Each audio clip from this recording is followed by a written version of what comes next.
আর সলিল চৌধুরী, সেই ঘটনা কিছু মনে পড়ে? কিশোরদা ফোনে বললেন, সলিলদা কি শক্ত গান টান বানিয়েছো নাকি? আমি কিন্তু যাব না, আমি জানো স্বপ্ন দেখেছি। কি স্বপ্ন দেখেছিস তুই? ও জিজ্ঞেস করলো। না আমি স্বপ্ন দেখেছি তুমি আমার পেছনে ছুটছো, কিশোর কিশোর চলে আয়। না আমি শক্ত গান বানাইনি, আমি খুব সোজা গান বানিয়েছি, আর আমি ছুটে চলে যাচ্ছি। না সলিলদা তুমি কখনো সোজা গান বানাতে পারো না, তুমি যা শক্ত গান বানিয়েছো আমি গাইতে পারবো না, এই স্বপ্ন দেখেছি। তাহলে সত্যি কথাটা কি? ওই তারপরে এসে ওই গুজর যায় দিনটাও শুনলো, খাটের ওপর বসে উনি হারমোন বাজিয়ে শোনাচ্ছেন, গুজরে যায় দিন দিন দিন কে হার পল গিন গিন গিন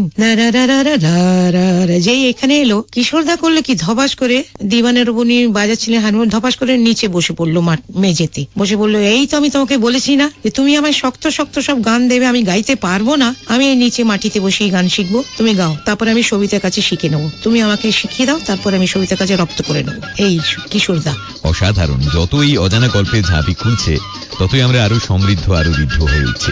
তবে আপাতত মানবেন্দ্র মুখোপাধ্যায় সলিল চৌধুরীর গানে 90.7 বেগ এফএম এ বেগ কৌশিকের বেগ আড্ডায়।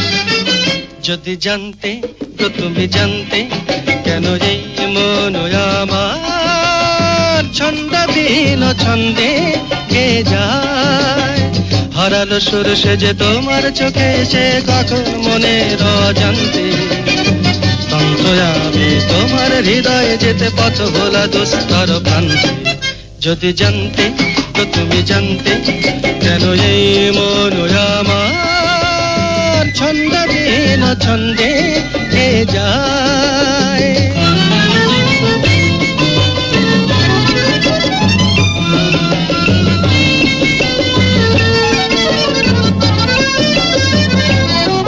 তুমি জানো কি আমি এলাম জীবন দিগন্তে, শান্ত নাম এই শুধু আমি পাড়ি দিয়েছি বসন্তে।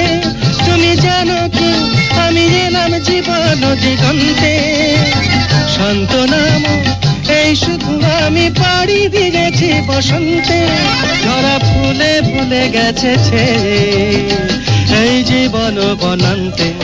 যদি জানতে তো তুমি জানতে কেন এই মন আমার ছন্দবিহীন ছন্দে গে যায়।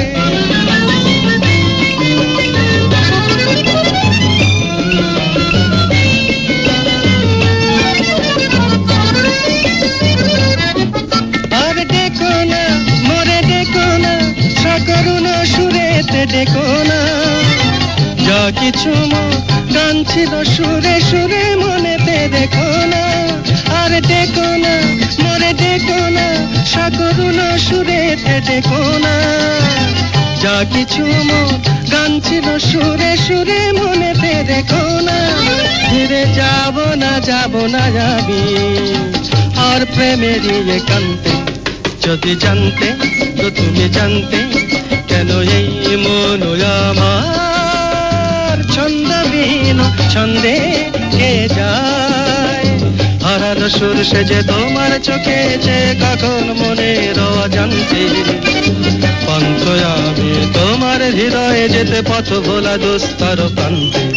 যদি জানতে তো তুমি জানতে কেন এই মন আমার ছন্দবিহীন ছন্দে গে যায়।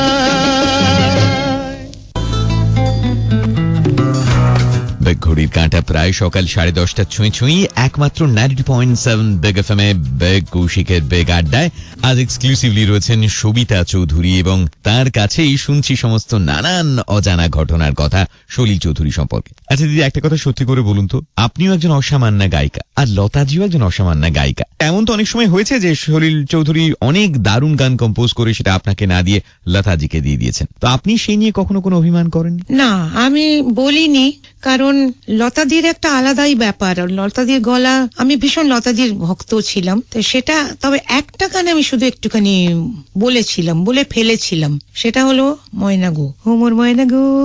আমি বললাম কেন এই গানটা তুমি আমাকে দিতে পারতে না? না দেখো, ভয়েসের একটা ব্যাপার আছে, গলার একটা ব্যাপার আছে, ভয়েস ফ্রিকোয়েন্সির একটা ব্যাপার আছে, সেইখানে এই গানটা লতার গলায় বেশি ভালো লাগবে, তার একটা অন্য ব্যাপার আছে, সেটা আমি চিন্তা করেই কম্পোজ করেছি। আর ভেবেছি যে রিদম টিদম দিয়ে অনেক গান হচ্ছে, এবারে লতার গান একটু গিটারের ওপর হোক, তো ওই জন্য গানটা করেছি আমরা। ঠিক আছে, ভালোই তো করেছো, খুব ভালো গান, কিন্তু আমাকে দিতে পারতে না তুমি, না তোমার গলায় এটা ঠিক আমার মনে হয় স্যুট করতো না, সেই জন্য তুমি রাগ করো না, তোমাকে আমি এরপরে আবার আরো ভালো গান দেবো।